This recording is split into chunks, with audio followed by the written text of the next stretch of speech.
welcome to We're Not Wizards. We are the best, but not wizards. Enjoy the show!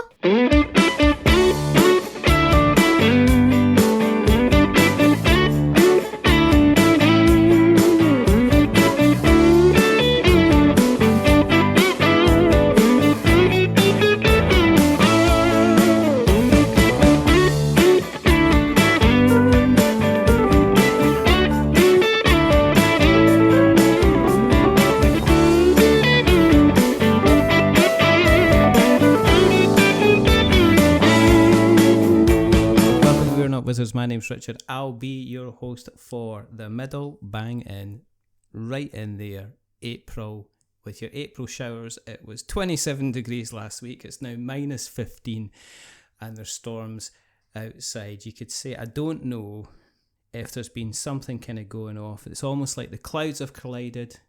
It's almost like little shapes in the sky have collided together.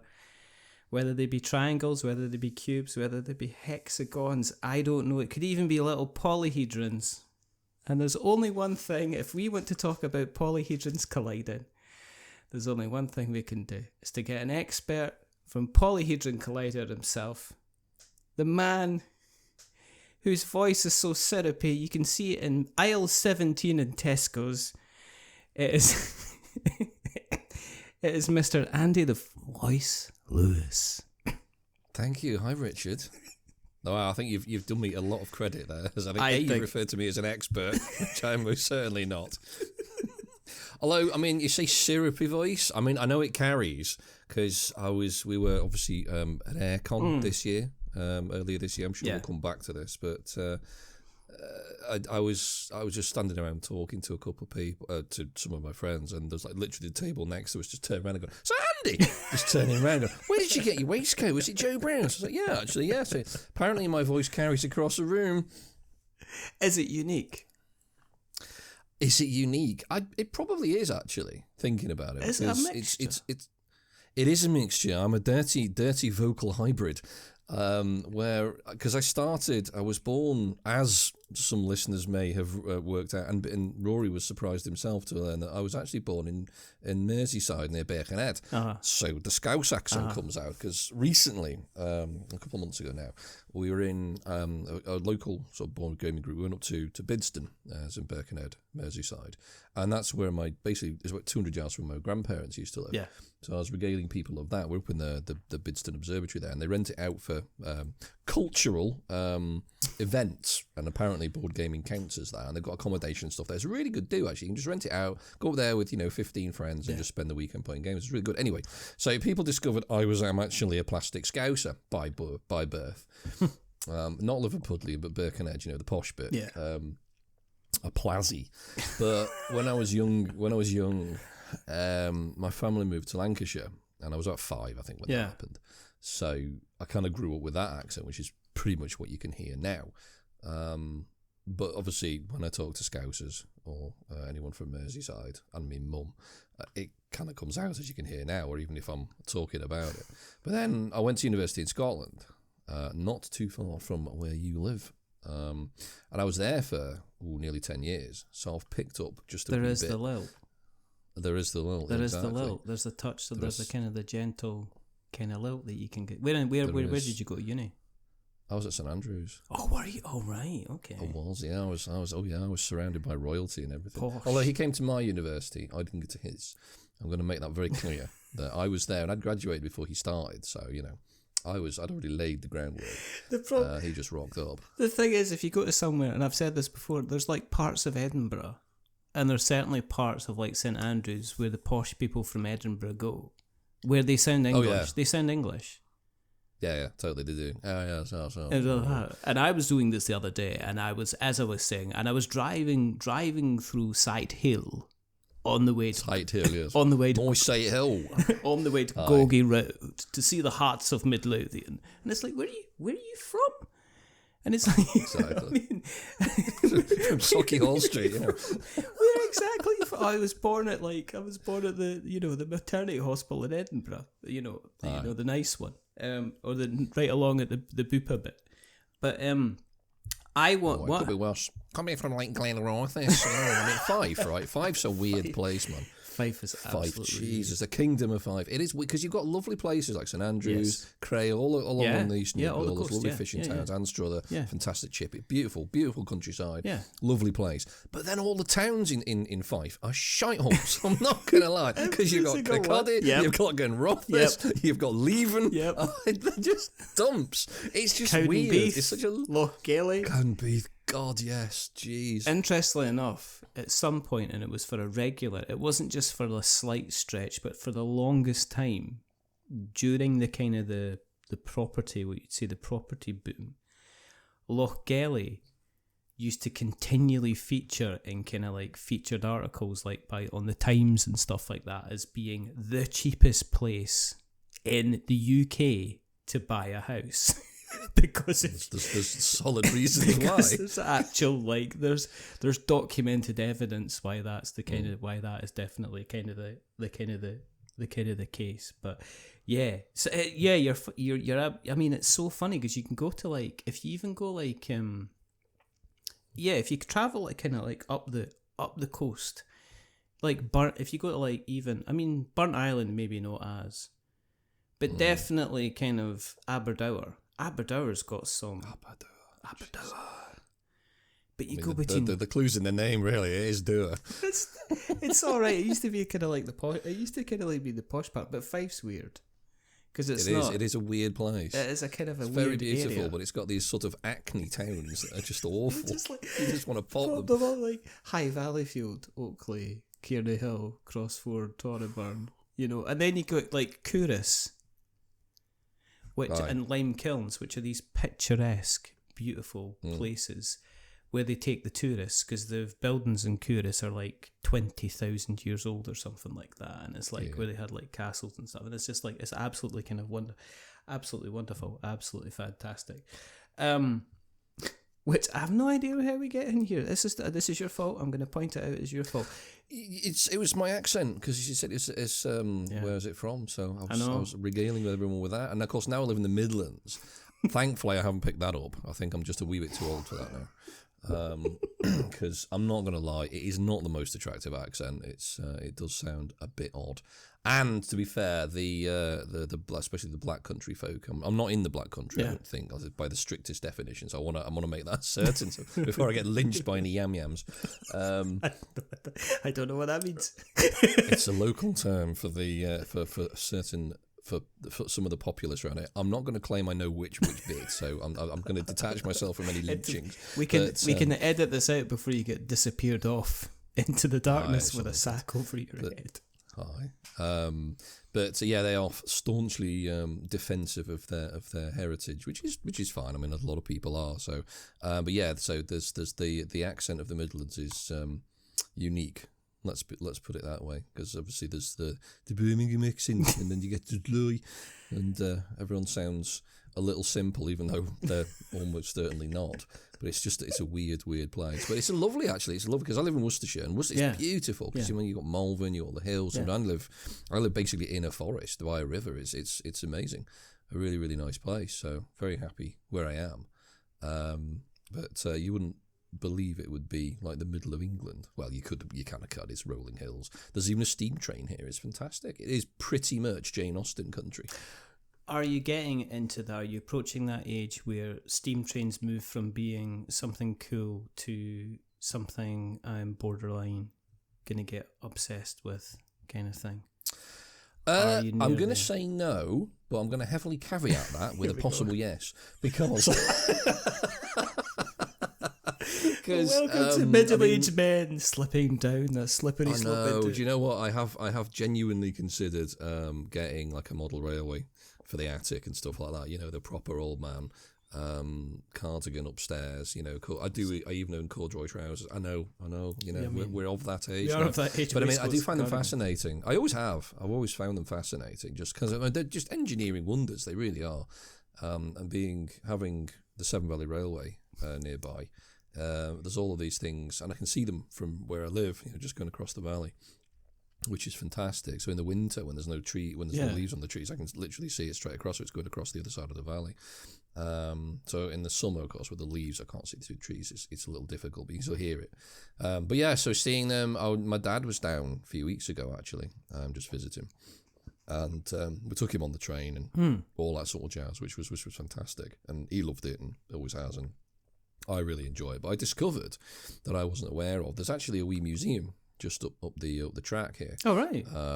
It's kind of like, I don't know if you've been to York Museum there, the railway museum there. I've been to York, but I haven't. Didn't go. Have to, you not? No. Oh man, no, you should. It is a fantastic museum. It's got like the Mallard. It has the Flying Scotsman every now and again. Wow. They bring that out. It's fantastic trains, steam trains from all over the world. They've even got like a Shinkansen, bullet train from Japan. That's amazing. Like an old one. So it's a fantastic museum in there. So if you get the chance to go, it's free to enter as well. Free admission. I mean, you can give it like a donation, which is worth it, but it's an awesome museum up in York. But anyway, they've got a wee one just up the tracks from here, which I never knew existed until a few weeks ago. So I went around that. It's kind of like a mini York. It's amazing. It's really good. They've got some proper serious hardware in there. So yeah, whilst I am not obsessed, I am quite interested. I can see you kind of. I know, I'm flirting on that dangerous, like kind of, if we just check it in the back, if you've got any 18XX games. Can I just try? I do not. I'm just trying to see. They're all books, actually, what you can see behind me. See, I was expecting. See, you're just like, you're typically not a board gamer. I mean, because normally, you still got the big wall and stuff like that. I have got a big wall somewhere. But in the background, I've got Transformers and Star Wars.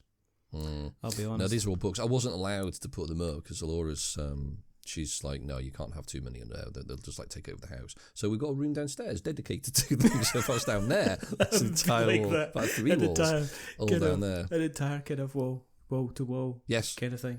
Yeah, 4, 5 galaxies down there, full, and a bunch of shelves and everything else. It's great. And there's a few above my head now that you'll see. So obviously the camera's the wrong way, but yeah, they're all over the place. I've got miniatures here as well, and paints, and goodness knows what else. So this is like the desk where I'm sat. You can see now it's like where the magic happens, like where I actually do my work for my job. I do my painting. I've got obviously all the talking to you on here. Nice little, it's my nice little area. I know where everything is. I can get stuff within reach. I've got, for some reason, I've got this. Oh, that's outstanding! Did you get that from Airecon? Or is that like a character? No, that's from Sir Meeple. They do stickers.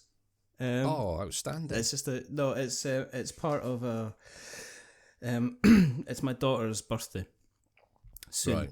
And one of the things you've got to get them an embarrassing set of merchandise, so that they have to go. There you go. It's embarrassing, but I'm gonna expect to see that on some kind of item of your laptop or something that you own, so everybody knows that I am a wizard.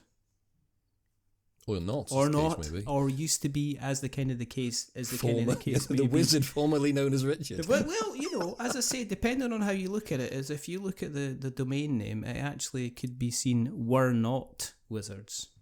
Were not, but are now. Yeah. Oh, yeah. And it's just been a cunning.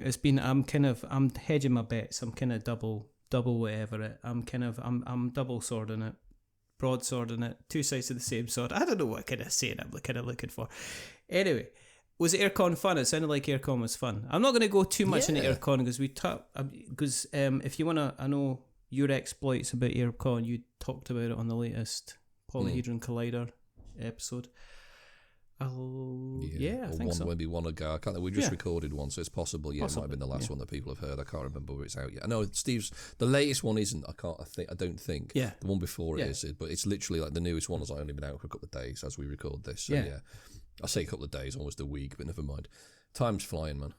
It's been a rough week. But yeah, no, we did. So yeah, no, I did. I had a really good time. It's a shame the rest of the crew couldn't get up, but they had various reasons. Most of them, they got kids, so that proves to be troublesome on motorways, and of course wrangling them at a public event. I understand that. So there's various reasons why they couldn't come up, unfortunately. But I managed to go up, which I always do because I do love it. It's a great event. I've been going now for, I think it's 9 years. So yeah, I went down. Steve and I went up. The first one I went to was in 2016, I think it was. Wow. Which I think was the second one they'd ever done. Yeah. And that was in the church hall, and I think it was in Leeds. I think, just up the road. I say just up the road, you know, a little while away. But then it kind of grew, and I think it's been in the convention centre ever since. So and it's just shifted. It's shifted about the convention centre. It's almost like being like a cat, kind of finding the best shape to. You've got a cat. I've got 3 cats. Yeah. That's you're definite right. So you're either going to go into steam trains, or you're going to take up knitting. I'm just saying.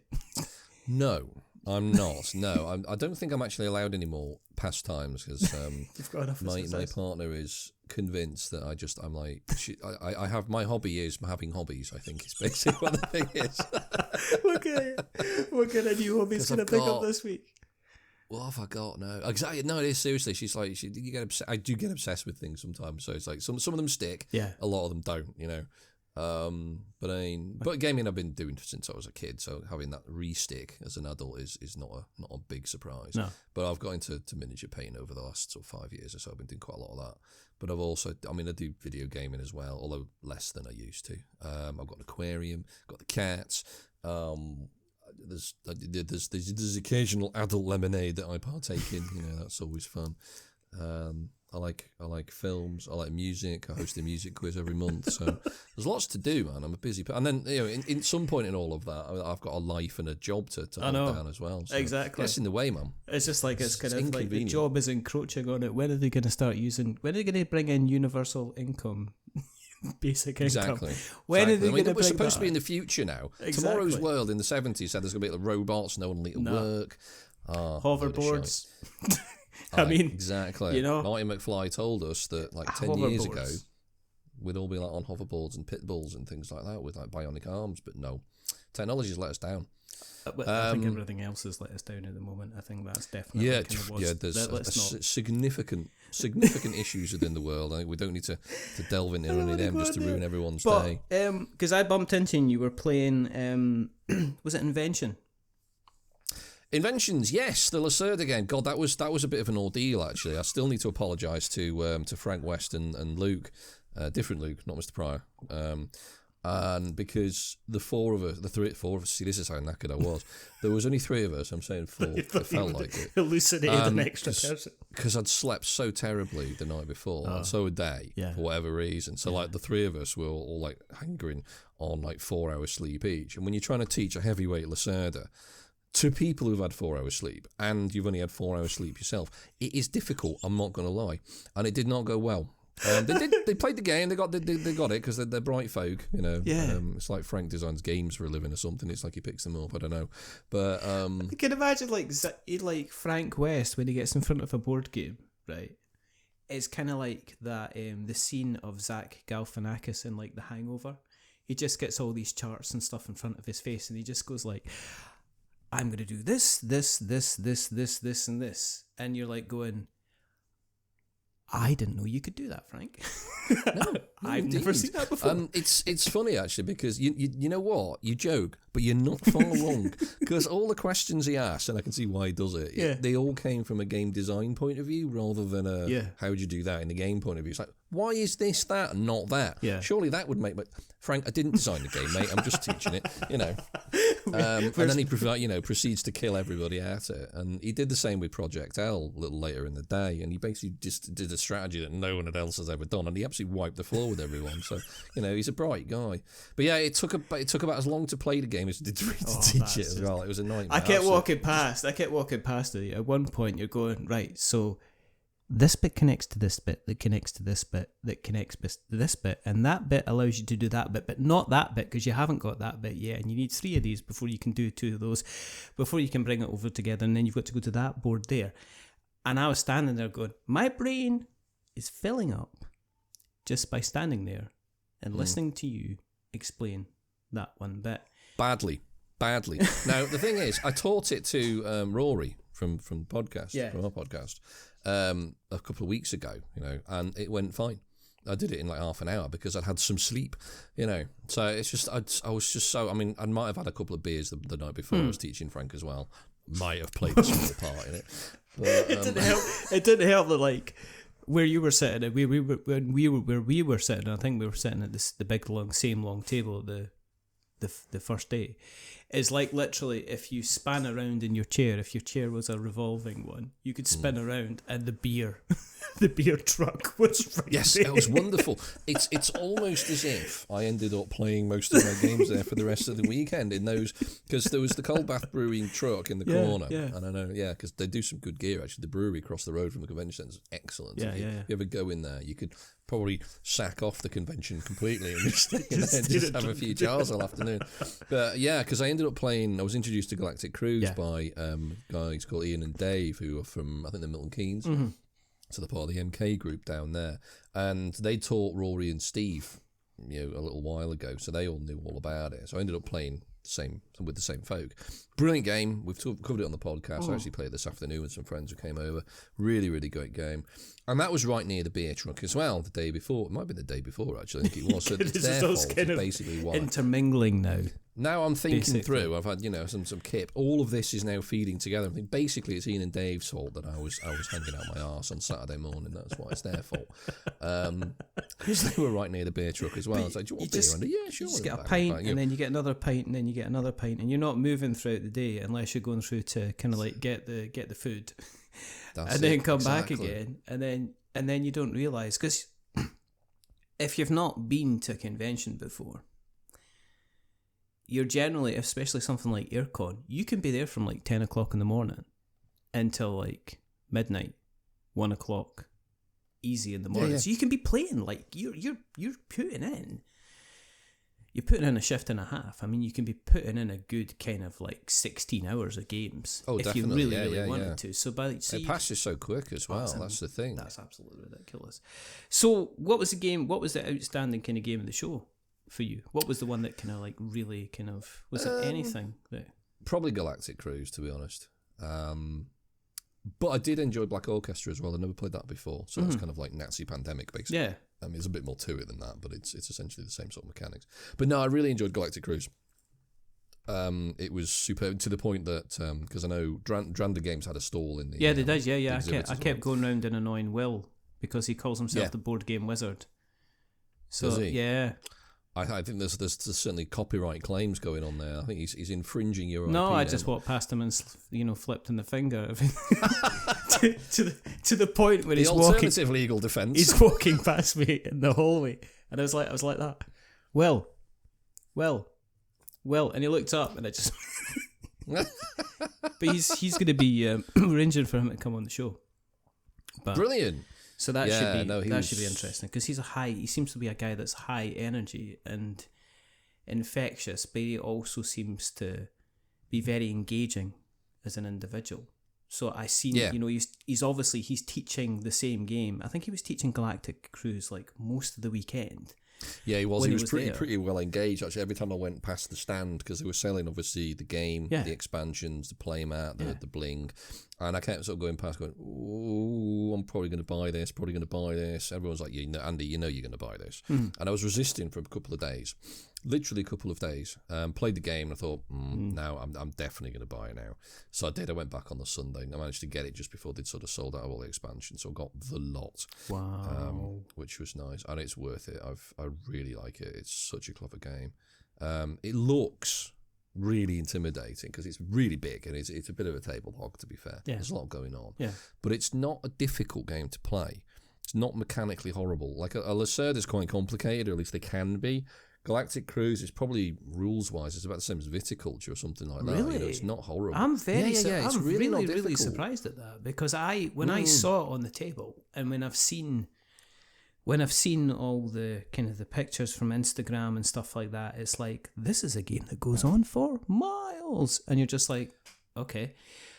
But then an hour. But then hearing you talk about it on PHC, which is Polyhedron Collider, and not Pokeybumwnk Collender, as I sometimes. I've come up with every time I see you got a different name for it. What did you call it tonight? Pneumatic Celeriac or something? Yeah, Pneumatic Celeriac. I've had a whole thing, It's just like, was it Pocahontas colouring book? It's probably. It's just like, I mean, it's like you. The way I see Polyhedron Collider, it's kind of like the Benedict Cumberbatch of podcasts. In that, if Benadryl Cumberbund or something. exactly, but if you say, oh, the actor that plays, the guy that plays Sherlock, Bumblebee Cabbage Patch, folk will go, oh yeah. And if somebody say, the board game podcast, the one I'm talking about, it's Pneumatic Celeriac, and they go, oh, like Polyhedron and Collider, so it's that kind of thing. We just need to kind of get it there. But it sounds like, see, my impression of Galactic Cruise, as I said, was it looked like a game that was really there was going to be a lot of bits, to the point where when I was speaking to Will, and I was speaking to Aidan as well, and I actually said to him, look, I'm not looking for any type of review copy or anything like that. Because I'm not sure, because I've become very, very aware over the last kind of couple of years, there's games that I'm going to quite easily get to the table and get played, and there's going to be games that I'm kind of aware that it's going to take more. But it sounds, from what you're saying about Galactic Cruise, it sounds like it's actually more simplistic than say Sankori or something like that, Yes, I think it is actually, because I played Sankori a couple of weeks ago with Rory, and yeah, there's a lot going. It took me a long time to get my head around Sankori, but it's relatively long time. Whereas Galactic Cruise is pretty straightforward once you actually understand what all the bits do. There's quite a lot going on. I'm not gonna lie, it's not a simple game by any stretch of the imagination, but it's kind of like a game of two halves. There's like a wee bit where you do all of the it's just a worker placement game with 12 particular actions, really. That's all it is. You just do your little thing. There's bits of fluff around that, but ultimately at its core it's just a fairly straightforward worker placement. But then you've got the rocket ship bit that, is the core, the sort of, it's kind of the second part of the game, because you spend your first part of the game building a rocket, and then you send it into space, and like the rest of it kicks off. So it's almost like that, but you get a lot of points for doing the rocket launch, obviously, because that's the aim of the game. But ultimately, it's not that hard. There's a couple of wee bits that you kind of need to keep your eye on, and if you don't do them in the right order and you forget a wee bit, then it can have a few minor consequences, because people like, oh, what do I do with this? How do I do that again? How do I do that? Yeah. But to be honest, the player board's really, really good. All the iconography is on there. It just, once it clicks, you're like, oh yeah, that's pretty obvious. And then you get this, one of the best things they've done, you get a little, player guide, and it's not like a little card, it's like a little booklet, which isn't in itself new, because all of the Serders have something like that, because everyone's ridiculously complicated. But not only that, it gives you all the iconography, tells you what all these things mean, but it also tells you, and this is something that's really resonated with some of the people I've played with. It tells you how to get specific resources. So like if you're playing the game, you're like, I don't know how to get money, or I don't know how to get fuel, or whatever it is. It's like, these are the places you can get this particular thing. We thought that's really, really good, because there is quite a lot going on, and it is visually quite intimidating, and I get that. Yeah. So you're looking at going, oh my God, where the hell do I get this thing? And you just look at this book, and you're like, oh, it's there. Oh yeah, so it is. Done. It's really, really well produced. Because normally it's the other way around, isn't it? I mean, if I'm looking at normally a game, it's a case of, take Sankori. Sankori is like, well, if you want to get knowledge in astronomy, you've got to go do this, and this. Whereas I was like playing Carnegie on BGA, and I've been quite interested by it. I was kind of like, oh, how does this work? But there's a couple of main parts to Carnegie where it's like you're buying buildings in different disciplines like engineering and human resources, and you're basically building a business. It's kind of, and then there's like a whole part of it, finance and stuff like that. But then there's like a whole part of the map where you've got to explore that you're kind of expanding your business across America. But it's one of these games, like it doesn't drip feed it to you, and it certainly doesn't guide you, and you're kind of like going, and I remember the first game, it's like that I was like, I'm not going to bother learning to play this, I'm just going to dive right in, and I'm just going to dive right in, and I think I got beaten by about 170 points to about 22 or something like that, just because, and then I didn't realise. This is one of the wrong things. This is why you don't play BGA games, big games on your phone, is that I realised at the end of the game that I scrolled down and there was a map of America. So you weren't interacting with half the game, basically. So, how do you score points? Well, you know that bit that you didn't interact with, that's where all the points I was are. at the top part of it, right? And I was like, okay, I'm going to move my workers here, and then it's like, right, okay, do you want to go on an adventure in the Midwest? It's like, yeah, of course I do. Damn right I do. Let's go on the adventure in the Midwest. And didn't realise that if you scrolled down, there was like kind of little flashing circles that you could put kind of people in the areas and stuff like that. And it was just like, you kind of missed out that kind of thing. So that was kind of good fun. But is Galactic Cruise kind of like more straightforward? Is it more obvious? Is there a direct path? You said it sounds like there's like a direct path. You need money, you do this. You want to attract an audience, you do X, Y, Z. So it sounds like quite kind of straightforward to me. Kind of, yeah. I mean, the path through the game's fairly straightforward. I mean, you need, all of everything like you do in most Euros.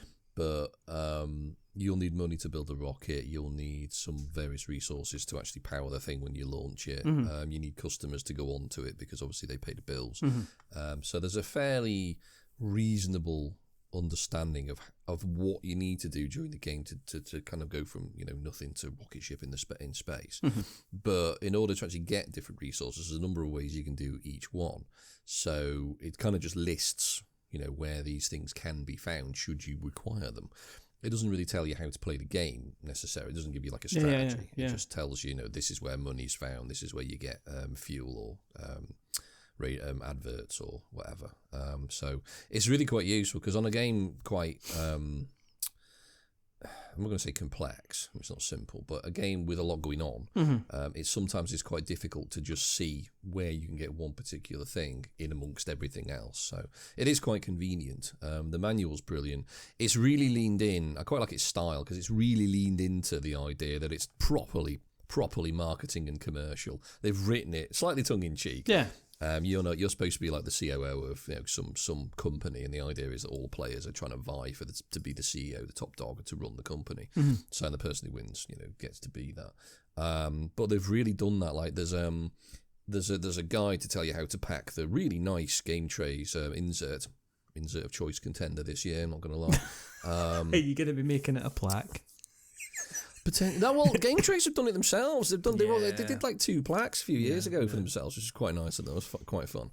But there's a little booklet that tells you how to put it all in the box the first time. But instead of just saying, packing guide or whatever it says, it's just like employee handbook or something like that, or like proper marketing stuff. It's really really good. They've done a properly entertaining job of it. And even the rule book's written in their kind of slightly marketing jargon, as if you're a potential customer of the Galactic Cruise. So this is how you need to do it. They've really thought about it, and it's just such a well put together and well polished game. I mean, it's not cheap, but I think the price that you pay for it is absolutely worth it for everything in there. Really high quality components, really well put together game, very smart. Very well produced. So I can't really find a fault with it, to be honest. It's a little long, and it takes a little long to get going. Yeah. And then when it does get going, it accelerates really quickly, and then it's difficult to tell when the game's going to end, because it can end pretty sharply if everyone does something really quick succession. So you've got to gauge that. So the first time you play, it can catch you out a little bit. You're like, I've got loads of time. I've got loads of oh shit, the game's nearly over. I need to do something quick, smart. So I call that space syndrome. But I'm not gonna insult Galactic Cruise by giving it that title, because Space Base is pants and Galactic Cruise is not. Excuse me. The Space Base, I find, takes far too long to get going, and then by the time it does get going, like 3 turns later, it's finished. It's just, it's got interesting and then it's over. So I sold Space Base on, quite a lot of bases, but that was one of them. But Galactic Cruise is just interesting all the way through. None of it feels out of place either. It all fits together really nicely. And there's just enough player interaction to make it interesting, so you're kind of involved all the way through. It's not one of these, heavy Lacerdas or heavy Euros where someone will do something for 15 minutes and everyone is sat there bored waiting for their next turn after an hour. It's not like that at all. Yeah. So it is. I mean, it's in a weird agreement. Rory and I are both on the same bandwagon that it's probably going to be our game of the year. Rory's already, I mean, I realise it's only April right now, but I think there's going to have to be something pretty special for the rest of the year to come out to unseat this so far. It is really, really good. Are you, as you get further and further down the kind of the PHC kind of line, because you've been podcasting now, was it 8 years? 8 years now? 9 years, yeah. Yeah, we started in 2016. All right, so it was 9 years in February, so yeah, 10 years are. Okay. Next year's our 10 year Yeah, same with us. Is, yeah, so we must have started around about the same time. I think you guys started about 2 weeks after us, I think. We are it was really February 14th. February 13th. That's it, yeah, because we were about February the 9th or something. Like that. It was just like we just appeared at the same time. It's like, oh, look. Yeah. Look at them. Who's this copying us? Nah, never copied. Never copied. I couldn't do the whole kind of Steve Tudor intro. Has Steve ever missed an intro yet? No, he is always present. He's the only one who's never missed a podcast. Because he does all the editing as well. Have you got like a backup voice to do them? No. Collider. My name's Steve Tudor. No. And that's we don't at all. It's always been Steve he's our host. And he always does the editing as well, because he's an audio Nazi and refuses to do it. So, the thing is, though, I say that it's true. It totally is. Honestly, he's got ears like a shithouse rat. He really has. When he can pick up the slightest, vibration in the background, like is someone in the background? Are you recording, Andy? No, why? Oh, yeah, I can hear this weird noise. There's somebody. I don't know what it is. There's somebody like 3 houses along chopping some carrots really hardly, and he just got that. He could hear a mouse fart in a bag a mile away, and I think just in terms of audio quality. The thing is, though, I say all this, and obviously it's meant with love, because it does mean that the sound quality of the podcast is really high. Oh, it's always been really good. It's easy to listen to. That's the thing. Not always. This is the thing. No. When we first started, it was fucking awful. But everybody was like that, though. Yeah, that's the thing. Yeah, we learned quickly, but we started in John's house. With like one microphone. It's one of my microphones, not this one I'm using now. Yeah. And we were all just one in room. The audio quality wasn't so great. It was a bit hissy, and the first few episodes were a little bit ropey. But as you say, that's where everyone starts. But Steve moved away fairly shortly after, because we all used to live in Malvern, me, Steve, and John. And it was easy for us to get together. But then Steve had to move away, I think, because of Amanda's job or something. So they moved to basically where he is now. And that forced us to start recording locally every time we did. So what we do is each of us records our own stream locally, and we upload it to a little Dropbox. He pulls them all off, puts it all together, and releases it on the Sunday. So it meant that we all had to buy or get a decent mic. So it meant that the audio quality basically took this massive step change, almost literally overnight. So it actually helped. And it means now that we've got proper setups, and I've got bounce rigs and stuff. You've got like the total kind of like, we've got like anti audio foam, or sound absorbent foam, which hilariously I haven't actually set up tonight, but it tends to. Doesn't matter. I mean, it's like, if you're going to be appearing on this show, folk are going to be expecting a little bit of kind of chaos and kind of a little bit of unprofessionalism. I don't want you getting a row from Steve going, you went on that show and you sounded really, really great. What's with that kind of thing? What you? I tried, I was a guest. I've got to make a good impression. You just do. I don't know.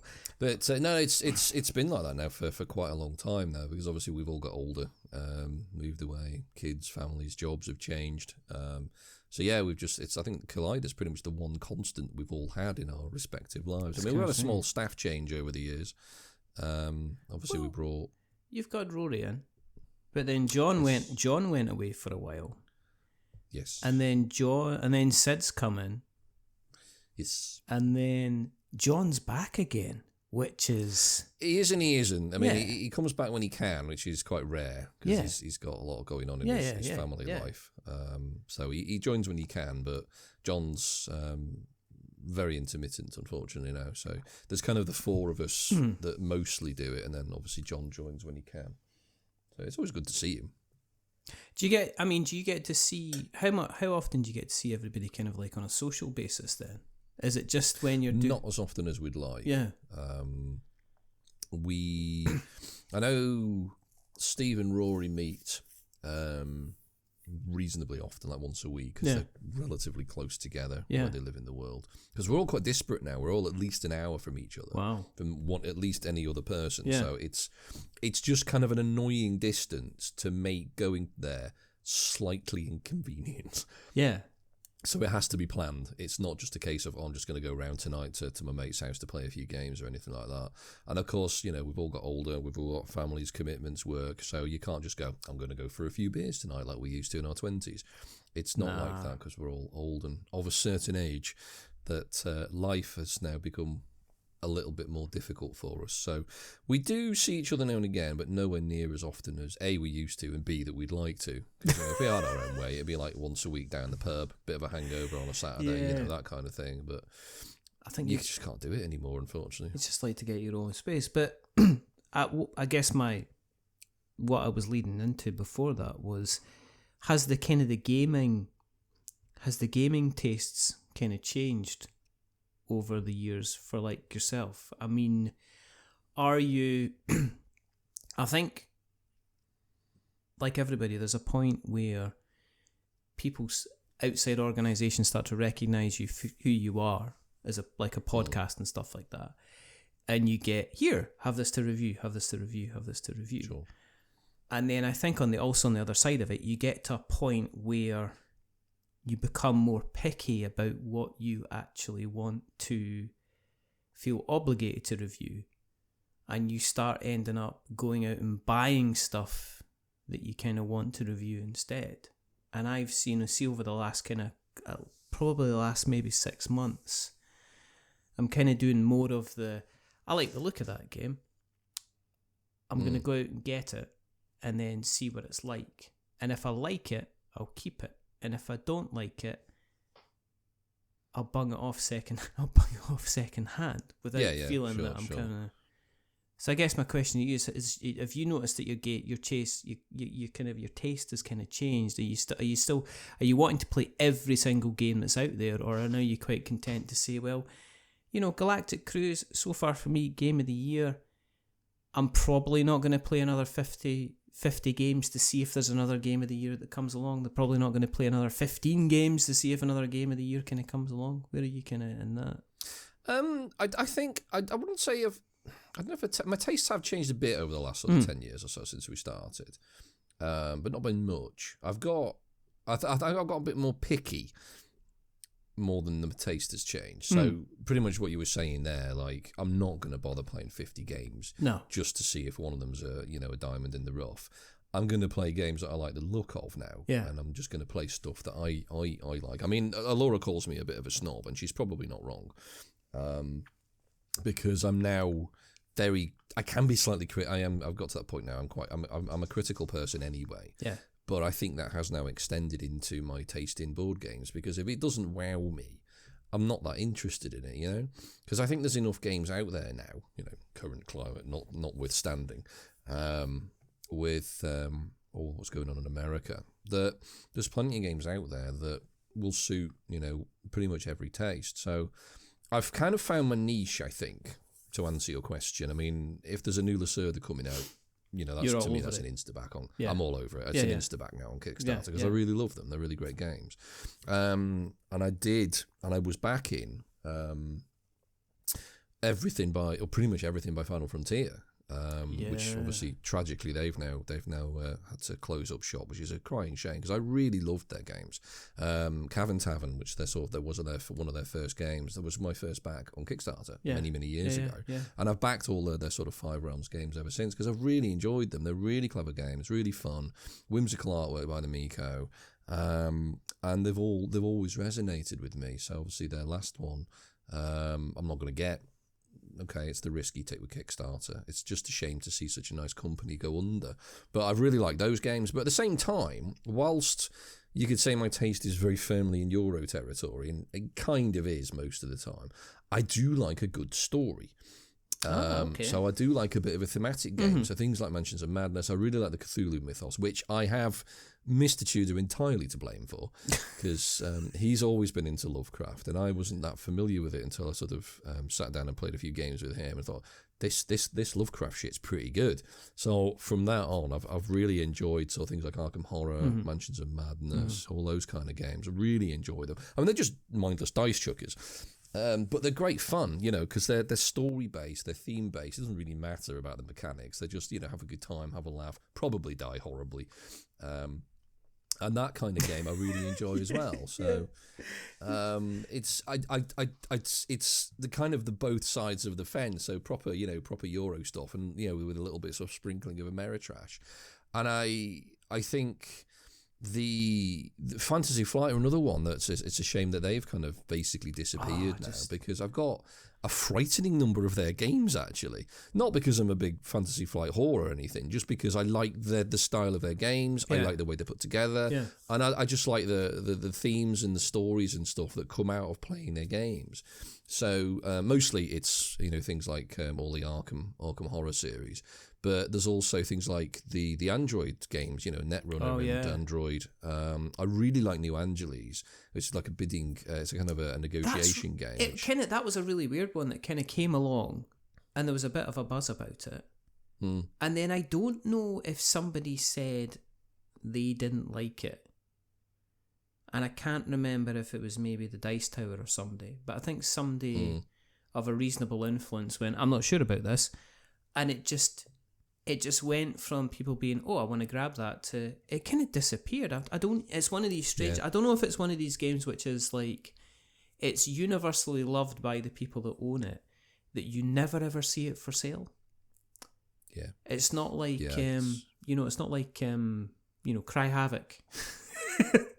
Which, every kind of seventh kind of sales poster's got a copy of Cry Havoc, which I think people, and mine's probably one of them, because I bought it for £16 years ago, and I've never played it. People just never ever played it, and they've even, they've got the expansion that they've kind of like, they say that makes it even better, but I still don't know.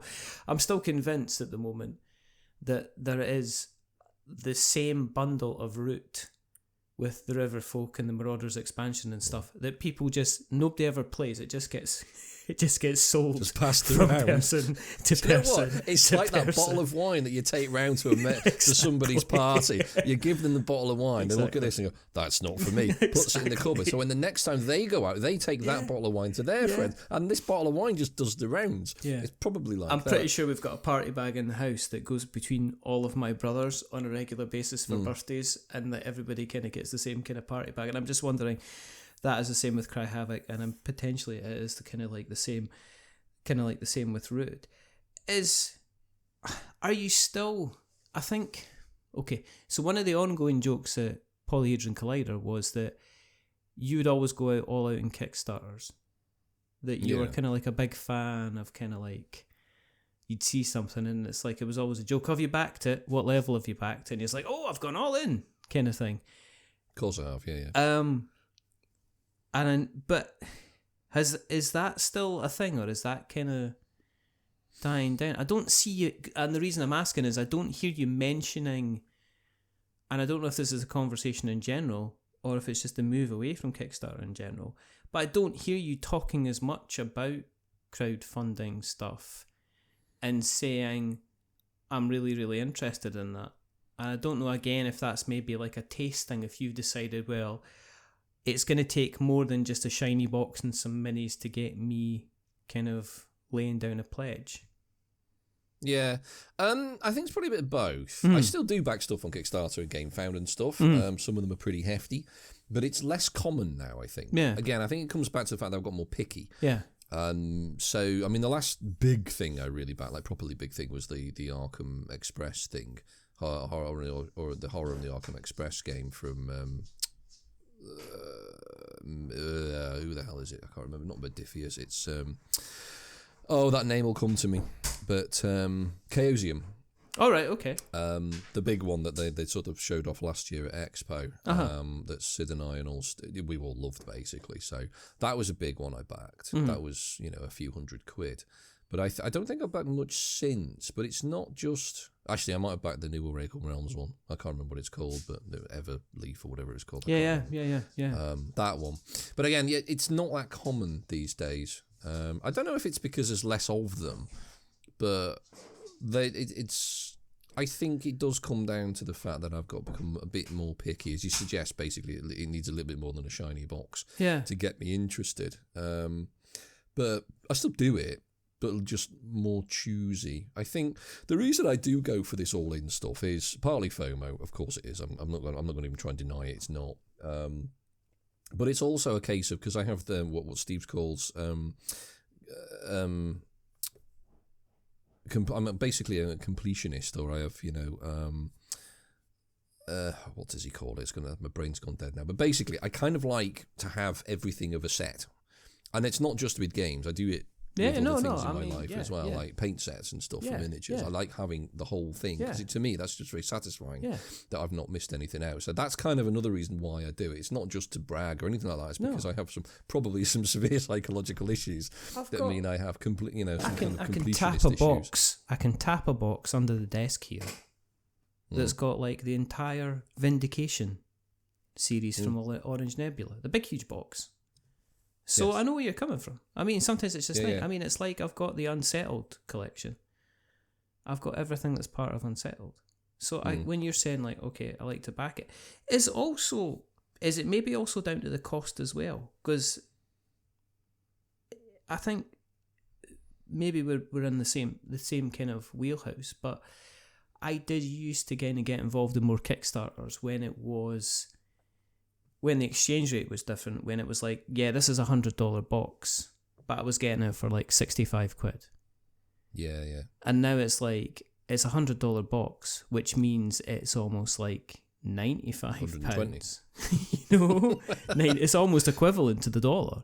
And then on top of that, I'm then looking at VAT on top of that, because they started collecting VAT, and then I'm looking at shipping. So something that, 7-8 years ago would be £65 and shipping would be included. It's now sitting at £130, £140, and I'm just finding it more and more difficult to kind of go... It's becoming less attractive because of that, I think. Now, I remember hearing, or being told, I forget which now, it's been a while now, that there were a couple of... back in the magic days of Kickstarter, when that was a thing, things were actually a lot cheaper, and shipping was, £5 rather than 50 because of an unspecified virus of an unknown origin hit the world. Apparently there was some kind of loophole that meant they could get around VAT and shipping VAT and all that sort of stuff.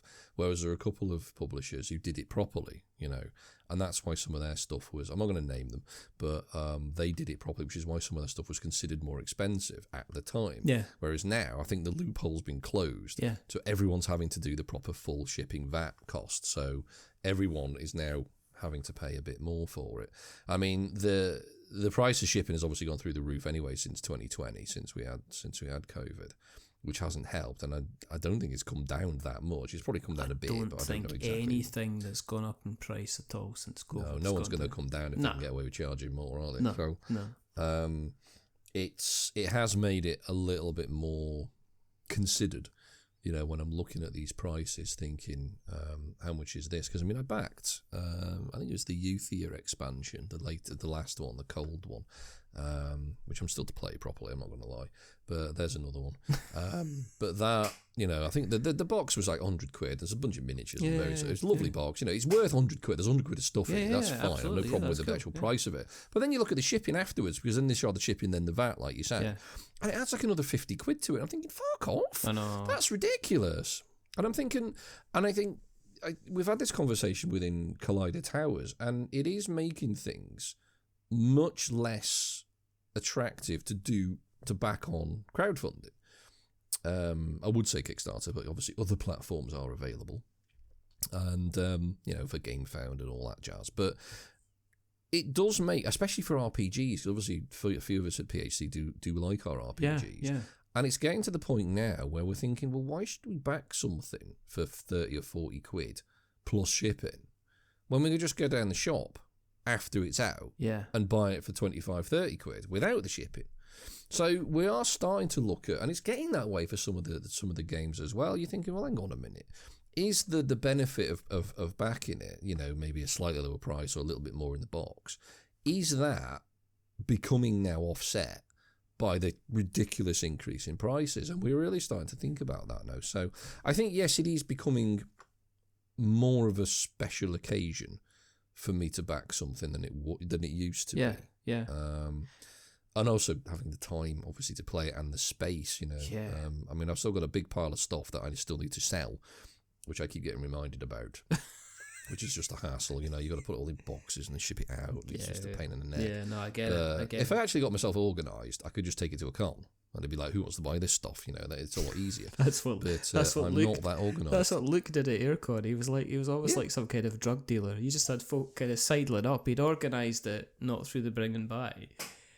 Yeah. So people kind of came up. I did that last year. People kind of came up and went, so I'm just here for this, I'm just here for that. And it was like dodgy handshake. That's it. Yeah, brown paper bag full of cash. Absolutely. And it was just like, it was just kind of going. I think, but the other thing for crowdfunding, for me, is that it used to be the case of, if we don't get the money for this game's not going to be created.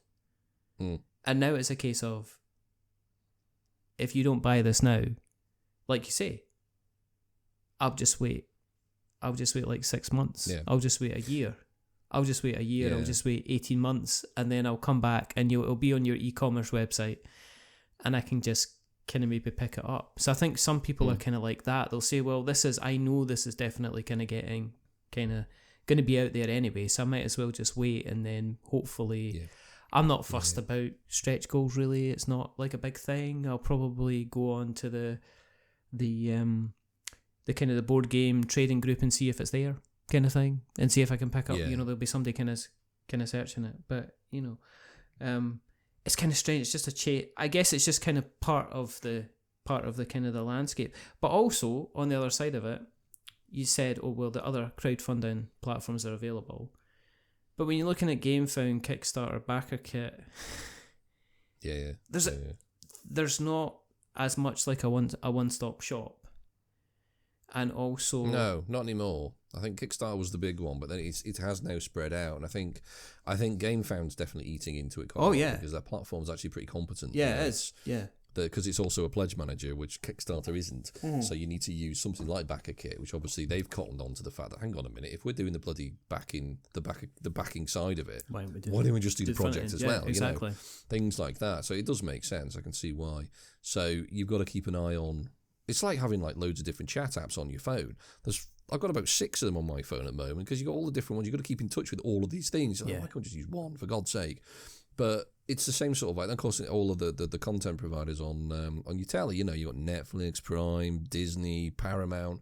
Which one do I have? I don't watch normal telly anymore.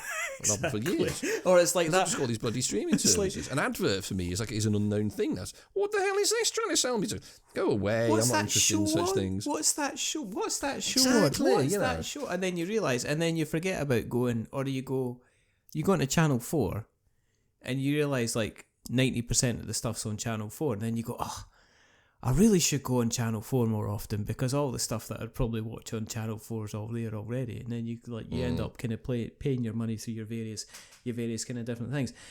Is there anything that you're excited about or looking to kind of get a copy? And I'll preface this by saying that I recently, well, it should be arriving next week, but I'm getting myself a copy of Daybreak. Oh, okay. Yes. I don't know if that's an good or I've never heard of it. It's it's basically kind of environmental pandemic, I guess. Oh, okay. It's Matt Leacock's kind of what he did after pandemic, and it's about kind of sustainability and environment. It's almost like we know that the world is in troubles on an environmental kind of basis. What can we do as different kind of government agencies in different countries to try and help minimise the damage or bring in policy? So it's kind of, and I'm getting it because people who I know and care about their opinion have said, oh yeah, I like this, it's a brilliant game, and that's what's kind of driven me. But I'm just wondering if there's anything that you've kind of looked at recently and went, oh, I'm gonna grab Not that. really. Not that I've seen, but not that's like necessarily coming out this year. I mean, I'm looking forward to getting Speakeasy from Lacerda, which is their last Kickstarter that's basically is in production at the moment. So I'm really looking forward to that. It looks fantastic, quite frankly. Yeah. And it's another Lacerda. I'm probably going to love it. You know. Yeah. So that's I am definitely looking forward to that. I'm also looking forward to Swedish Machines, actually, which is not a game. Oh, it's a book. It's the new Simon Stellenhag visual novel, graphic novel. So he's the one that did Tales from the Loop. So he's done. He's done like 4 or 5 of these now. Yeah. So he's done Tales from the Loop. Then he did Things from the Flood. Then he's done Labyrinth. Then he's done that one that was made into a film recently that was Bobbins. The Electric State. The Electric State, yeah, I saw that. I saw that graphic novel in a shop recently, and kind of went, "What's this?" Yeah, like? I've got them all. So he's done 4, and this is the 5th one now. And I really like them. So I like his imagination, I like his artwork as well. So I really like Tales from the Loop, and I quite enjoyed the TV series. Actually, it was very, very slow and very typically Swedish. In that it's on for an hour and there's probably about 5 minutes where anything actually happens. It's very considered, but I really enjoyed it. I thought it was quite good. I didn't see them all, so I need to go back to watch it. But yeah, I'm looking forward to that because I do like those particular things, and of course I'm sure Free League will probably make an RPG out of it at some point because they seem to have done it with all the others. Because I really like the Tales from the Loop RPG, although you have to take it in small doses because it's quite energetically intense because you need to keep up enthusiasm for the nostalgic 80s, which is quite hard to do. You play as kids, don't you? I heard the guys from Staying In talked about they played a session at Airecon. Yes. And they said that it's very much like a children's kind of imagination kind of playground. So you can't kind of go into it as a 40-year-old, 50-year-old kind of man. I don't know, we did. Yeah. But it's because we played it with nostalgia. Because obviously we were all alive in the 80s. Yeah. We're not, young whippersnappers now. We are of a certain age. So we remember the 80s, or some of it. So we know what happened back then. So it's nice to reminisce about cassette tapes and Walkmans and skateboards and all that sort of stuff because that's what we grew up with. Yeah. So it's kind of fun for doing that, but to keep up that kind of level of energy and enthusiasm for multiple sessions of an RPG is quite draining. So it's quite good that the game is it's almost like a 1 or 2 shot. They're quite short. Mm-hmm. You can make a campaign of it, but we all basically agreed that would just either bore the tits off us because we just run out of energy, or it just wouldn't work. So it's nice sort of if you're playing a longer campaign like D&D or something like that, you could play one of these just afterwards as a palate cleanser because it's quick, it's easy, it's rules light, it's great fun, and then you could move on to something else. So, but they're really, really good. So, and the system is pretty nice. So, it's based on the Mutant Year Zero system, but it's a simplified version of it, and it's the same one that Aliens uses and all that. Those kind of Free League games, Coriolis and stuff. It's a really good system. It's brutal, but for the Tales from the Loop game you can't die, so it's a very much softened version. Whereas you play Alien, strongly recommend it. It's a brilliant RPG. Terrifying, and the brutality of the system works for Alien because obviously as a Marine you are going to get murdered. If you're going to play that game, don't get too attached to your character is all I'm going to say. You play D&D and everyone's like, yes, my character's going to last forever, and you get attached to it, and it's really, really hard when they get knocked out. Whereas in Alien, you're going to die. You're going to die. There's no two ways about it. If you survive more than 2 sessions, you're doing well. Are you playing more RPGs then? Would you say? I had a bit of a lull actually, because we played a lot in lockdown because it's about the only thing we could do online, and it's about the only thing we could talk about. I've done a few over the last sort of 12 months or so. I ran a game of Curse of Strahd, the D&D sort of big sort of famous one, which was really good. I really enjoyed that, and that was with a few guys from our RPG group online here, and that was all done through Roll20. Then we played a couple of games, partly through review obligation more than anything else. We played Candela Obscura recently, which we saw at Expo last year, which I quite like the look of. Mm-hmm. We haven't discussed it on the podcast yet, so I'm not going to tell you much about it, but it's kind of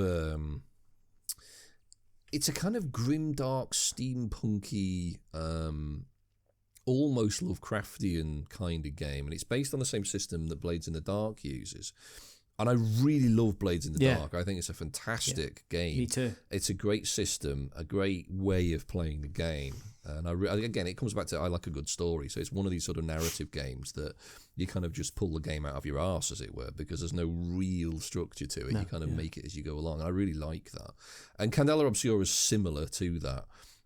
It's a little bit lighter, but it's a very similar idea and uses a similar system. So we played that recently, and I think it went down reasonably well. So, and I'm hopefully going to be hosting a few one-shots or 1 or 2 shot games, and potentially a short campaign in one of our local board game shops, cafes in Worcester. Hopefully after after sort of middle of May, because I'm going to Canada for a couple of weeks at the start of May.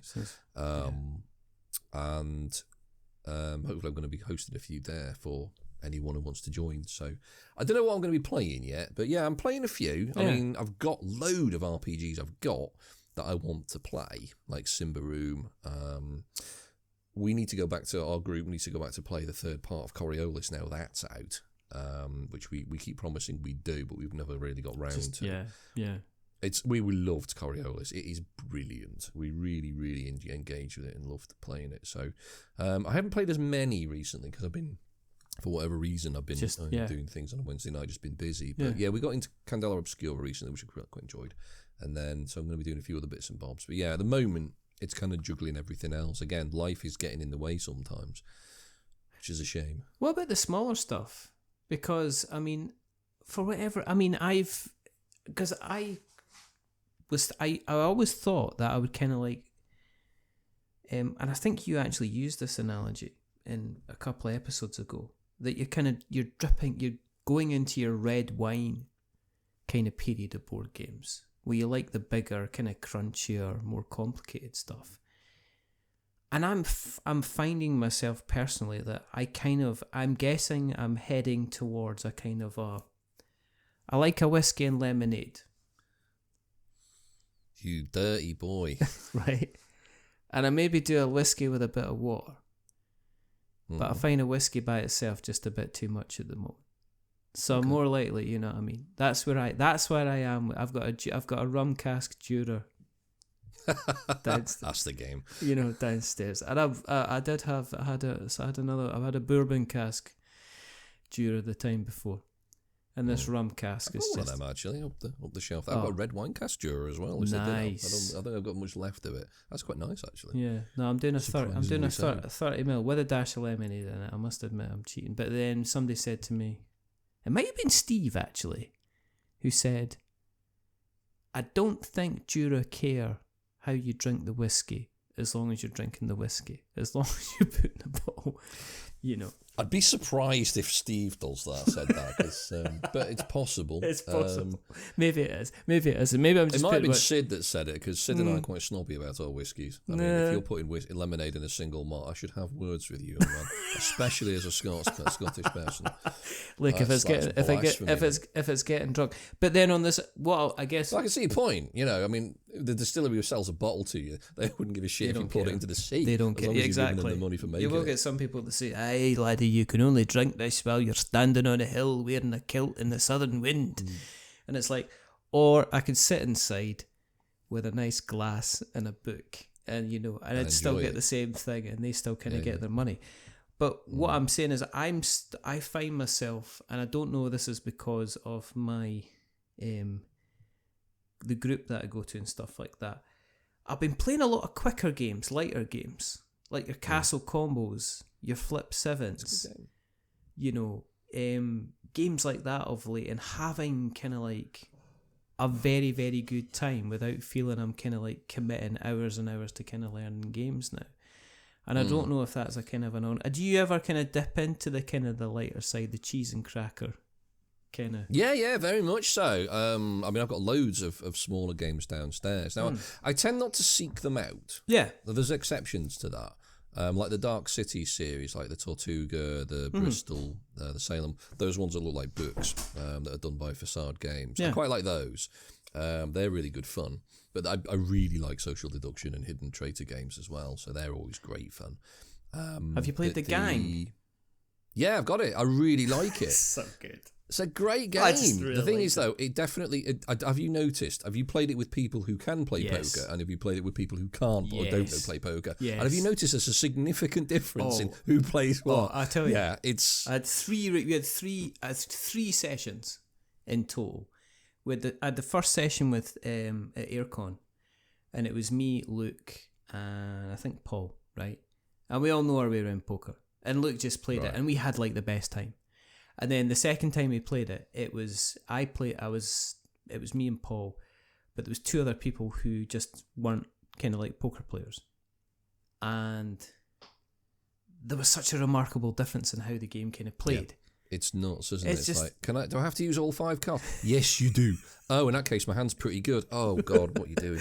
But Yeah. it wasn't, on our side, it wasn't that. It was the fact that people were expecting, because you're kind of taught that, like, kind of, like, a flush, a royal flush, a kind of, like, a full house kind of happens all the time. Kind of thing. Yeah, that's the thing. Basically, what yeah, people were going, like, it's like, so where are you? I'm definitely one. Are you sure? No, I'm definitely one. Are you sure? 3 of a And kind or something. they've got exactly. they've got like a pair of aces. They've got a pair of aces and they've got a king kicker, and it's like, but you've got a pair of aces. And it's like, That's a really good hand. Yeah, no, there's only like, a pair. yeah, But yeah, I know. Did you see that as well? Like the type of game that you had was completely different. Very much so. Like a lot of people are like, "Oh, I've only got a pair." A pair's like, I had to basically sit down and teach them a little bit of poker theory. Yeah. It's like, right, about 30% of the time, Yeah. you will only hit the flop about 30% of the time. Yeah. What does that mean? Right, the 3 cards you get first, right, when they come out, the cards you have in your hand will match probably one of them about a third of the time. Yeah. Every other time, you're not going to get anything. So if you're getting a pair, that's not bad. If you're getting 3 of a kind, that's really good. Jesus, most pros would kill for 3 of a kind. Yeah. You know, things like that. So like, oh, right. And of course, having played the game quite a lot, because I used to play online, you know, back in the poker boom 20 years ago. And I made some money. You know, I sort of play it as if like you're playing for proper value, and you're playing for things like, well, there's a 20% chance of this coming out. So is my hand good? Do I say it's good now and take like the 5-star one because I have like 3 of a kind now? But well, I don't know, because in a card's time I could be drawing to a flush. So does that make my hand good, or does it make it bad? Because if I'm on the draw right now, it's terrible because I've got nothing. But in like one card's time, I could have a mega hand. So do I say I've got a good hand now, or do I say I've got a crap hand now? Exactly. And unless you're playing with the players who know that, it's just a complete. It's just random. It's a very clever game. I'd never have thought poker would ever be collaborative. But I think what they've done, I mean, the theme's horseshit, but the way it's executed is really, really good. It's a really clever game, and Have you played it's mental. Have you played it with the when you play extra with more stuff as players. well? Have you played it with the extras? Yeah. The detriments and the whatever the kind it's of the called. bonuses, the helpers. Yeah. Have you played it with the really bad ones as well? I've kind of looked through. Yeah, them. they're terrible. I mix those decks up because there's the ones where you get like a benefit if you did badly, you can draw it over and it helps you out. Yeah. And there's the other deck, and I mixed them up, and I was drawing from like the really bad deck every time we did well. Every time we did badly, I drew from the bad decks. Like, it makes our life even worse. The worst. This is just so bad. I thought the red deck would be the bad one, the gold deck would be the good one, but it's not. It's the other way around, weirdly. No. But no, I think the gang's great, but it's a lot harder with more players. You play with like 3 or 4, it's okay, it's manageable. But you play it with 6 because there's so much variance between the hands. Yeah. And you find that it's easy to identify a bad hand or a good hand because, as you say, you know, you've got a pair of aces, it's pretty obvious you've got a pretty good hand. Whereas if you've got, like, I've got, I don't know, a 7 and a 9, and there might be like a 10 on the table, you've got nothing. But is my brick a better or worse brick than somebody else's? Like, they might have like 10 high and I've got 9 high, you know. It's like when you're basically fighting over like, a who's got the worst for ages. It's like who's got the worst kicker. Exactly. It's yeah, like it turns into like the might. It turns into like the but might. you do. Oh, you end up with this massive sort of chip swap around like, sort of 2, 3, and 4 out of 6. I think I'm here. Yeah, exactly. And eventually it just gets to a point where someone goes, oh, for God's sake, just takes one. We'll just get a game going. But of course, they've just taken that saying, oh, I've got like, you know, a 5 out of 6 stars. cards. And you're like, you've got really good hands. You're like, well, what have you got now? Because you just took it randomly. It's brilliant. It's really fun. It's like, what, a 20-minute game. It's so good. Yeah. No, it's it's just it is very, very much your mileage may vary, but I'm really kind of liking that. No, I do like it, but in terms of short games, it's not tends to what I go for, but I do play quite a few because our Thursday night group here in where I live in town, we have quite a spectrum of players, which is quite good. Because it means there's a good mix of stuff going on. So there's usually about sort of 3 or 4 tables of us. There's about 15 or so that turn up regularly. Yeah. It's a decent number, so you get 3 or 4 games going on at the same time, and they sort of vary from the sort of really light games like Six Nimit and the Gang and stuff like that, up to and Decrypto and things like that, all the way up through I don't know, something like Newsford, not Knutsford, the M6 service station, in the South Cheshire or whatever it is, and then all the way up to what I call the big, the grown-up table where I host typically a much heavier game, sometimes a Lacerda, but the sort of the meatier ones. So there is basically something for everyone most of the time.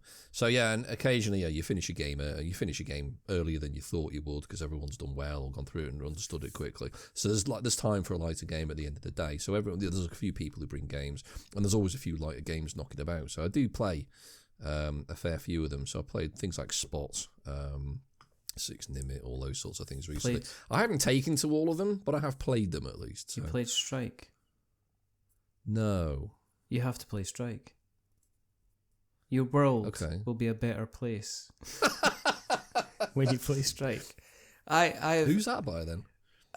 It doesn't matter. Just look it up. I'm going to find it. Let's find it. Let's actually discover it just now. But man looks up on internet. You do what we do at PhD internet just now. Live internet searching. Strike. I've never heard of it. You've never heard of Strike, right? Strike. Or if I have, I've forgotten. Oh, you can't have forgotten this because this is going to live with you for ages because it's absolutely amazing. No, I'm not aware of it at all.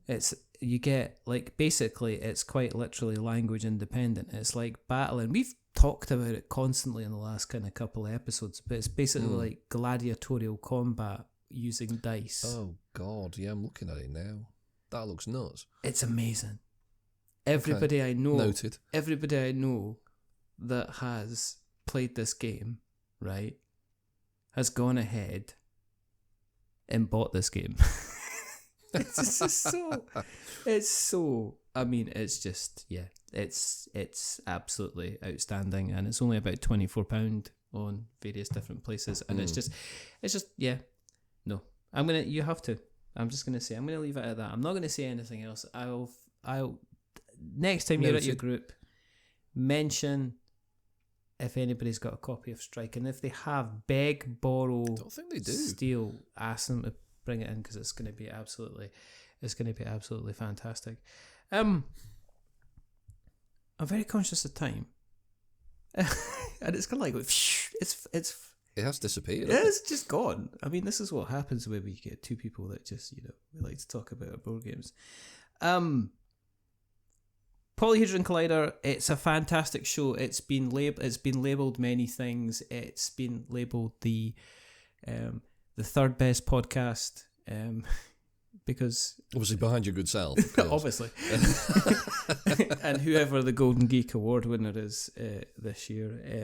I'm kind of, to be honest, out of the list that's come out, I would like. There's a certain couple of people I'd like to kind of win. It's kind of interesting because one of the shows I think's nominated is like Board Game Hot Takes, and I think I put out one of their first episodes on this feed, so I'm not going to say I gave them the start, but there's certain people I would be interested in seeing kind of winning. I think Liz from Beyond Solitaire is kind of doing academic stuff and does some absolutely wonderful things. Obviously Ben from 5 Games for Doomsday.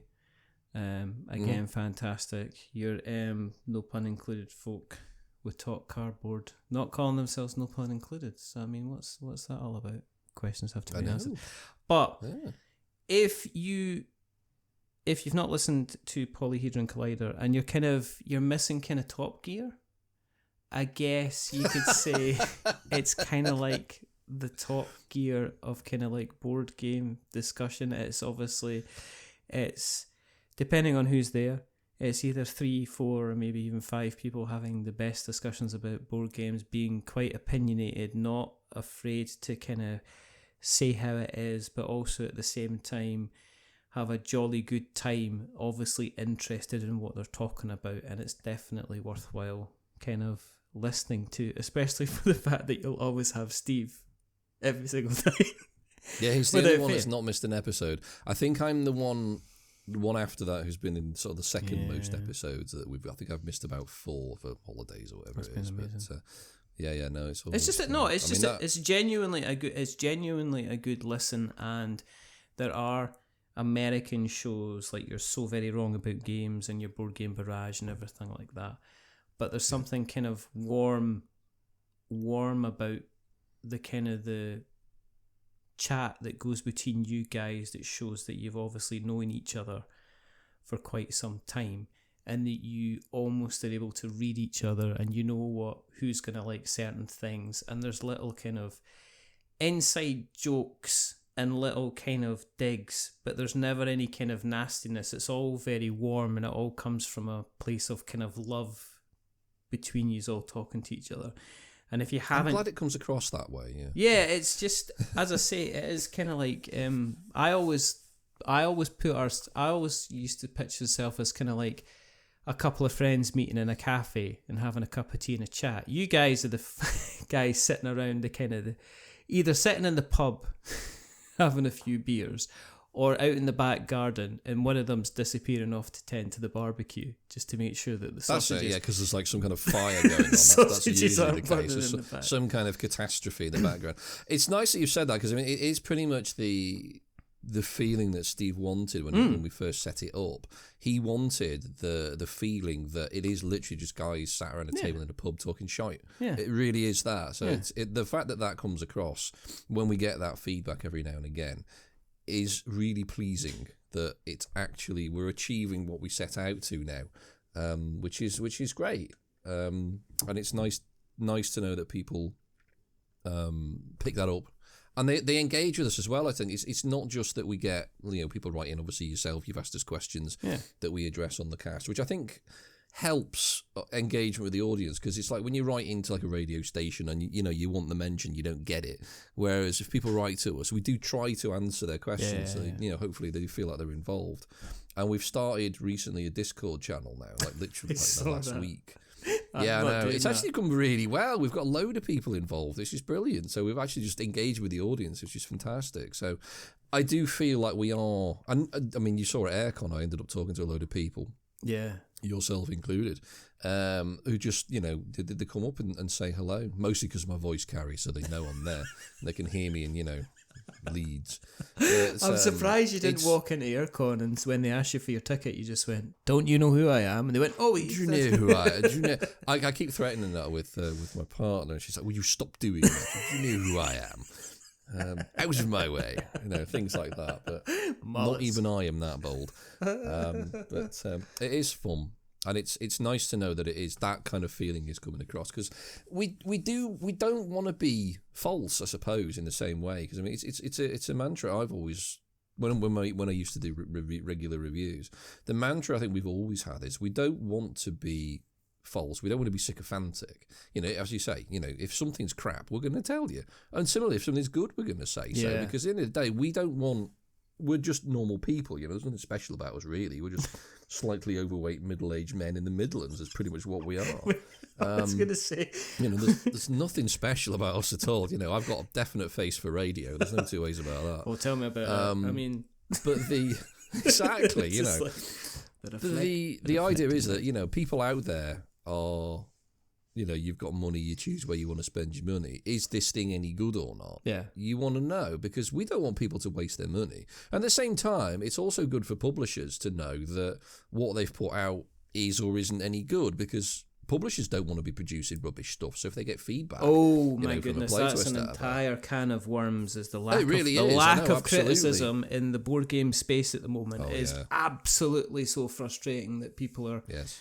terrified of saying that something isn't 100% amazing. And I mean, you know, I know. and as much as I kind of we have little digs at Mr. Hector, you know.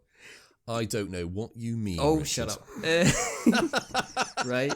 He is one of these people that just doesn't seem to be kind of caring about. He's kind of like, I'm just going to put this out here. And I don't like it. And so I don't always agree with the guy. And I think he can be like, I don't always agree with his terminology. But I don't know. I'm so bored of the sugar-coated kind of, everything's great. And it's like, it's the sycophantic stuff that it's not informing you of anything useful. No.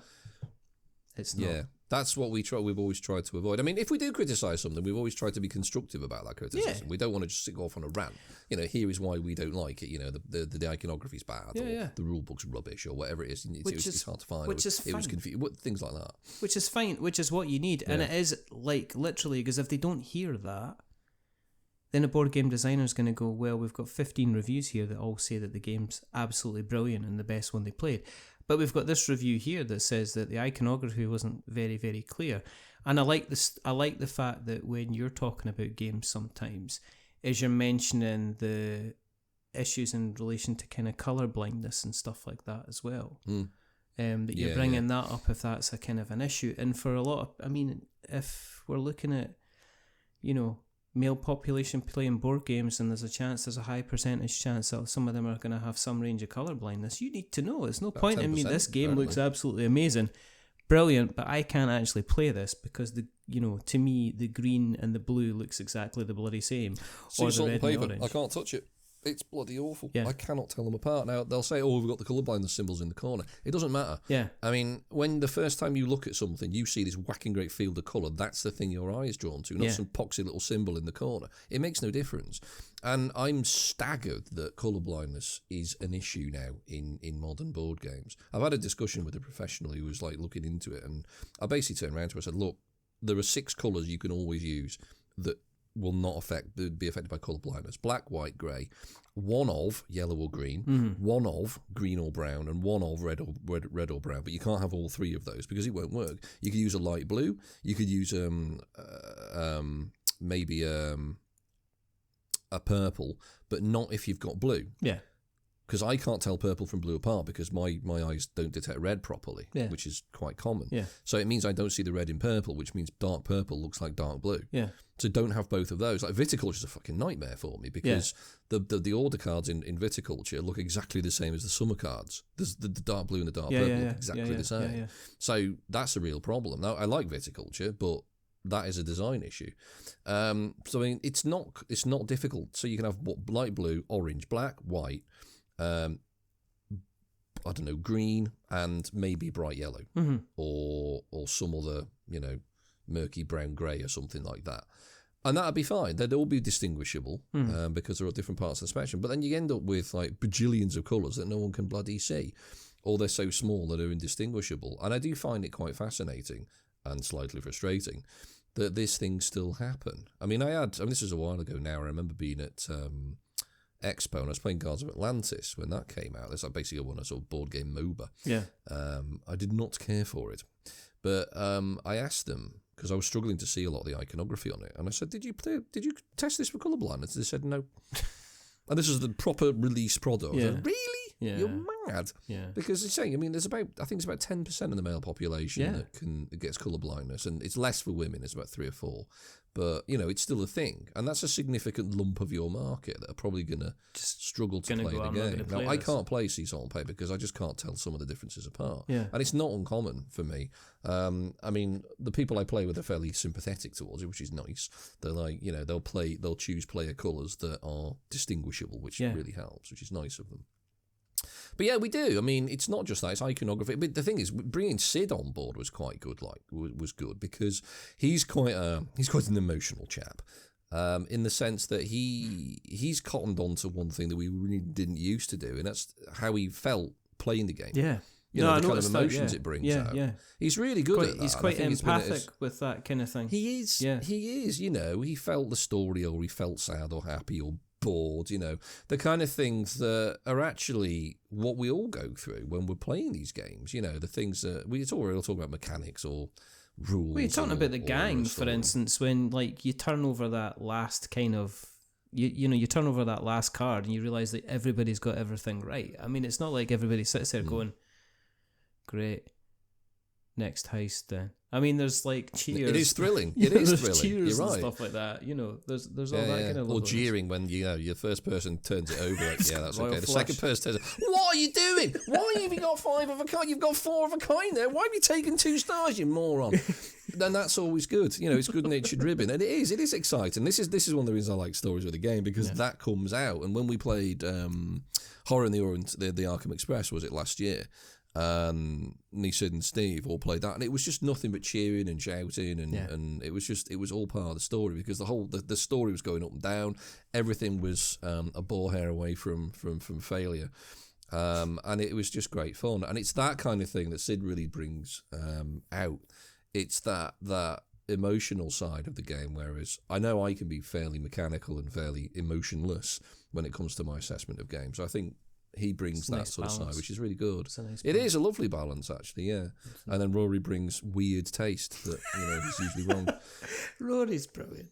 There's so He much is. time for Rory. He is catfishing though. I don't know what that photo is. Oh, that recent one. Oh, yeah. I think he's. I don't know what's going on. Yeah. I know. I might have to put that as in as part of the. I might just need to make that picture the entire episode art. just do that. But if people have listened along tonight and they want to hear, or they want to collide with your polyhedrons. Leave my polyhedrons out of this, mate. Where can they find you on the internet webs? We are at www.polyhedroncollider.com. We are on most of the podcast platforms, so we're on Spotify and Apple iTunes and all that sort of stuff. Yeah. So if you find us on there, we've got a guild, a Board Game Geek. I think it's 2726. We still get some engagement there, and as I say, we've got a Discord now as well. Yeah. I think it's called Polyhedron Collider. You can probably find us on there. There is a link in our show notes, I think, for the most recent podcast, which was 164, I think it was, maybe 165. I forget now. We've got that many out there. But yeah, you can find us in pretty much all of those places, or just, we're on all the social medias as well, so Twitter and X or whatever they're all called now. And there's some others that Steve's mentioned that I've never heard of, so clearly I am now behind the times, and I'm an old man. I need to go and sit in the corner, smoke my pipe, and be very quiet. We're on Stringy, and we're on Upward Bup, and we're on Soul Weaver. And it's like, what are you talking about? What are they? Yeah, I don't know. How many filters have you got on Fishgog? And you're just like, what are you talking about? Oh, he's not going to like We're that. out there. But yeah, just search for Polyhedron Collider. You'll find us. Or Pneumatic Celeriac. You'll find us. Pneumatic Celeriac. I still like Pokeybumwnk Collender. That was good. Yeah, it's ultimately that was one of your best, I think. Ultimately, my favourite.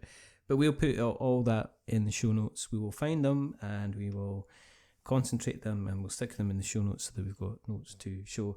And if you like what you've listened to with us, there is a couple of places you too can find us across all the various podcast catchers of choice. If you go to wearenotwizards.co.uk, you'll find our main website that has got all the episodes, all the reviews, all the information that you need. If you like what you've listened to tonight, then please consider giving us a look. Ratings or reviews, doesn't matter. Just tell other people that we exist. If you have a laugh tonight and you've found it interesting, go and check out Polyhedron Collider. Then come and check out us, and then tell your friends about it, because that's how we spread like warm patty just out the fridge. There's only 2 more things to do. Don't look at me. Worm patty. Warm. Warm patty. It's kind of warm patty. Not straight out of the fridge. I mean, there's obviously you've put it in your hand, you've squashed it a bit before you spread it on your crackers. It's making me want patty. And I could go a bit of chicken liver pate right now. Do you know what I mean? I've got some in the fridge, so I might actually go down and make some toast. Just a single slice of toast. Don't want to be too greedy. Watch the waistline Cut a little these days. slice off the patty. Just put it on there. Have it with a cup of tea. I've got none. I've got nothing. Best thing I think I've got is a wee bit of malt loaf. Is what I've got with it. You know what you need to do is put the butter on with a trowel. That's the kind of stuff you want. You want the kind of thing where you bite into it. You can look and there's like an indent of teeth in the butter. That's it. Still exactly you right. Put so That's much what you want. butter in there. A doctor comes rushing in. After you've finished it, someone will have to punch you in the heart to get you going. Just to get you back up again. It's like, what's that? It's Lurpak. No, it's freshly churned by myself. Anyway. Exactly. And there's only 2 more things to do. The first thing is to remember that we're many things, but we're not wizards. Are we wizards, Andy? No. Not anymore. Not anymore. Not now. In this economy. No, you can't afford.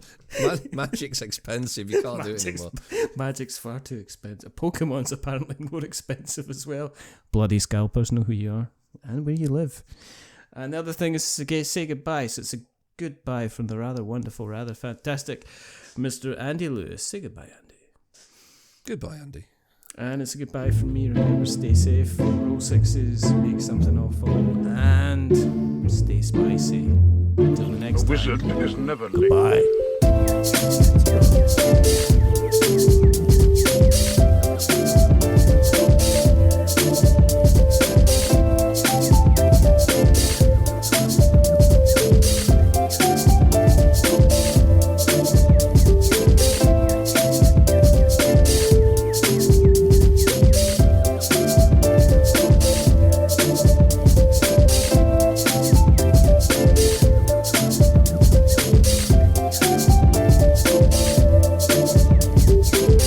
Nor is he early. He arrives precisely when he means to.